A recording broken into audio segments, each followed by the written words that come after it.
You are listening to Make Mine Music, presented by Molson.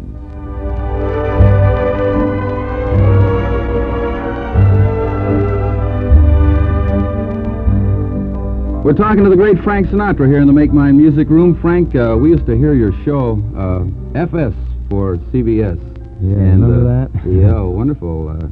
But what are you doing right now, Frank? On have you still got a radio show, or have you got one lined up? No, I got out of television some months ago because it got a little bit too strenuous. I did it for 2 seasons, an hour a week, which means a 7-day rehearsal. And it got so that I hardly saw daylight. Yeah, they say that anybody that gets ulcers in radio is a sissy once they get into this TV. I tell you something, television it's a wonderful, wonderful medium. It's a great entertaining medium, but it's so tough. It's really so difficult to do. And I got out of that and also got away from radio because I hadn't done any personal appearances in a long time. So what we did is we booked about 8 months of personal appearances practically all over the world. And that's the reason I haven't been doing any radio or television. But come next fall, I will probably do both again, I think. And we've covered all the personal appearances for the next couple of years, next few years. Well, we sure hope to hear a lot more of you on radio, Frank. Just to get back to that FS for CBS, I remember a thing you used as your theme, something that our friend Don Wall in the control room was kind of nuts about, a thing called You're the One. Yeah, I asked the great Victor Young to write a theme song for me when we went into television, and he came up with this thing. And it had no title, of course. It was just melodic. Just a melody, and he got a hold of Ned Washington, who wrote wonderful words to it. And I like it, too. It's a great song. Here are the wonderful words and a great song by Frank Sinatra, You're the One. Frank Sinatra night here in the Make Mine Music Room. Frank, we've played a thing that was one time your theme, You're the One, and was also a big hit with our engineer out there, Don Wall.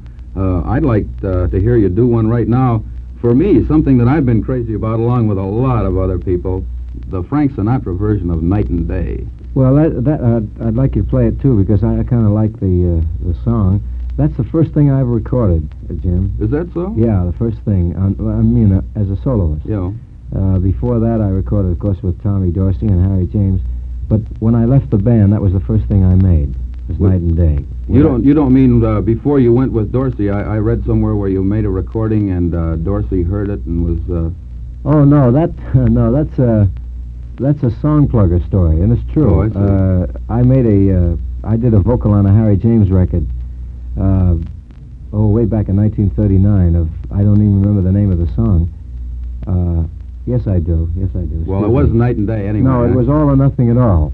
And the song plugger, who was working on the tune at the time, wanted Tommy to play it on his radio shows. So they usually bring demonstration records, they call them, to the prospective client, you know. And he brought this record of Harry's to Tommy, and that's what stimulated Tommy's interest in my singing. And eventually, I went along with the band. But after I left Tommy, some years after that, I struck it out on my own, and Night and Day was the first thing I recorded. Well, let's listen to it right now, Frank. Frank Sinatra and Night and Day.